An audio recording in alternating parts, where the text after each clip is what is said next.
Hello friends, ಇವತ್ತು ನಾನು ನಿಮಗೆ ಸ್ಪೆಷಲ್ಲಾಗಿ ಮಾಡೋವಂಥ ಮೊಳಕೆ ಹುಳಿ ಸಾಂಬಾರು ಹೇಗೆ ಮಾಡೋದು ಅಂತ ಹೇಳ್ಕೊಡ್ತೀನಿ ಬನ್ನಿ. ಮೊದಲಿಗೆ ನಾವಿಲ್ಲಿ ಮೊಳಕೆ ಕಾಳು ಕಟ್ಟಿಟ್ಕೊಂಡಿದ್ದೀವಿ. ಇದಕ್ಕೆ ನಾನಿವತ್ತು ಇದ್ರ ಜೊತೆಗೆ ಬದನೆಕಾಯಿ ಕೂಡ ಹಾಕ್ತಾಯಿದ್ದೀನಿ. ಬದನೆಕಾಯಿ ಜೊತೆಗೆ ಸ್ವಲ್ಪ ಆಲೂಗೆಡ್ಡೆನೂ ಕೂಡ ಹಾಕ್ತಾಯಿದ್ದೀನಿ.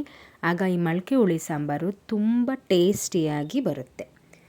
ರುಬ್ಕೊಳ್ಳೋದಕ್ಕೆ ಈಗ ನಾನಿಲ್ಲಿ ಕಾಯಿ ರೆಡಿ ಮಾಡಿಟ್ಕೊಂಡಿದ್ದೀನಿ. ಬೆಳ್ಳುಳ್ಳಿ, ಶುಂಠಿ, ಈರುಳ್ಳಿ, ಒಂದು ಸ್ವಲ್ಪ ಟೊಮೆಟೊ. ಈಗ ಎಲ್ಲನೂ ಇಷ್ಟನ್ನು ನಾವು ಮಿಕ್ಸಿ ಜಾರಲ್ಲಿ ಹಾಕಿ ಒಂದೊಂದಾಗಿಯೇ ಮಿಕ್ಸಿ ಜಾರಿಗೆ ಅಳತೆ ಪ್ರಕಾರ ಹಾಕೋಬೇಕು. ಇದಕ್ಕೆ ಇಲ್ಲಿ ನಾನು ಚಕ್ಕೆ ಲವಂಗದ ಪೌಡ್ರನ್ನ ಹಾಕೋತಾ ಇದ್ದೀನಿ. ನೀವು ಉಂಡೆ ಕೂಡ ಹಾಕ್ಬೋದು. ನಾನು ಆಲ್ಮೋಸ್ಟ್ ಪೌಡ್ರ್ ಮಾಡಿಟ್ಕೊಂಡಿರ್ತೀನಿ, ಅದಕ್ಕೆ ಪೌಡ್ರ್ ಯೂಸ್ ಮಾಡ್ತಾಯಿದ್ದೀನಿ. ನೆಕ್ಸ್ಟ್ ಇದಕ್ಕೆ ಸ್ವಲ್ಪ ಅರಿಶಿಣ, ಖಾರದ ಪುಡಿ, 2 ಸ್ಪೂನ್ ಖಾರದ ಪುಡಿ ಹಾಕಿದ್ರೆ 4 ಸ್ಪೂನ್ ಧನಿಯಾ ಪುಡಿ. ಆ ರೀತಿ ಮೆಜರ್ಮೆಂಟಲ್ಲಿ ನಾನಿಲ್ಲಿ ಖಾರದ ಪುಡಿ ಮತ್ತು ಧನಿಯಾ ಪುಡಿನ ಹಾಕೋತಾ ಇದ್ದೀನಿ.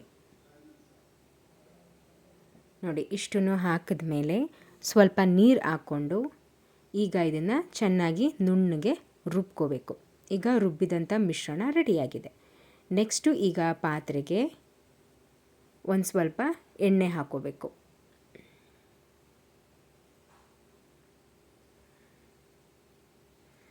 ಎಣ್ಣೆ ಹಾಕ್ಕೊಂಡ್ಮೇಲೆ ನಾವು ಆಲ್ರೆಡಿ ಮೊಳಕೆ ಕಾಳು ಕಟ್ಟಿಟ್ಕೊಂಡಿದ್ದೀವಲ್ಲ, ಆ ಕಾಳನ್ನು ಇದರಲ್ಲಿ ಹಾಕಿ 2 ನಿಮಿಷ ಫ್ರೈ ಮಾಡ್ಕೋಬೇಕು.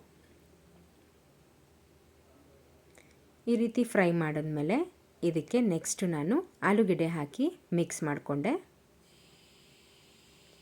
ನೆಕ್ಸ್ಟು ಈಗ ಆಲೂಗೆಡ್ಡೆ ಆದಮೇಲೆ ರುಚಿಗೆ ತಕ್ಕಷ್ಟು ಉಪ್ಪು ಹಾಕೋತಾ ಇದ್ದೀನಿ. ಏನಕ್ಕೆ ಸ್ವಲ್ಪ ಆಲೂಗೆಡ್ಡೆ ಬೇಗ ಬೇಯಲಿ ಅಂತ ಈಗ ಉಪ್ಪು ಹಾಕ್ಕೊತಾ ಇದ್ದೀನಿ. ಬದನೆಕಾಯಿ ಬೇಗ ಬೆಂದ್ಬಿಡುತ್ತೆ, ಅದಕ್ಕೋಸ್ಕರ ಮೊದಲು ಆಲೂಗೆಡ್ಡೆ ಹಾಕಿ ಸ್ವಲ್ಪ ಚೆನ್ನಾಗಿ ಮಿಕ್ಸ್ ಮಾಡ್ಕೊಳ್ಳಿ. ಆಲೂಗೆಡ್ಡೆ ಹಾಕಿ ಚೆನ್ನಾಗಿ ಮಿಕ್ಸ್ ಮಾಡಿದ್ಮೇಲೆ ಈಗ ಬದನೆಕಾಯನ್ನು ಹಾಕೋತಾ ಇದ್ದೀನಿ.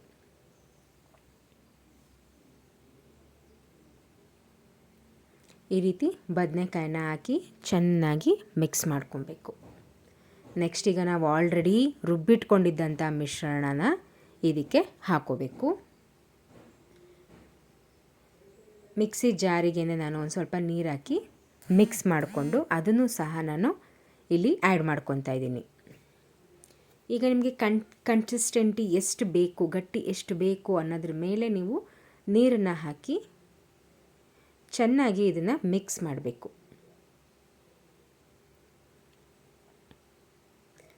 ಈ ರೀತಿ ಚೆನ್ನಾಗಿ ಮಿಕ್ಸ್ ಮಾಡಿ ಸ್ವಲ್ಪ ಬೆಂದ ಮೇಲೆ ನಿಮಗೆ ಗಟ್ಟಿ ಅನಿಸಿದ್ರೆ ಸ್ವಲ್ಪ ನೀವೀಗ ನೀರನ್ನು ಆ್ಯಡ್ ಮಾಡ್ಕೊಬೋದು.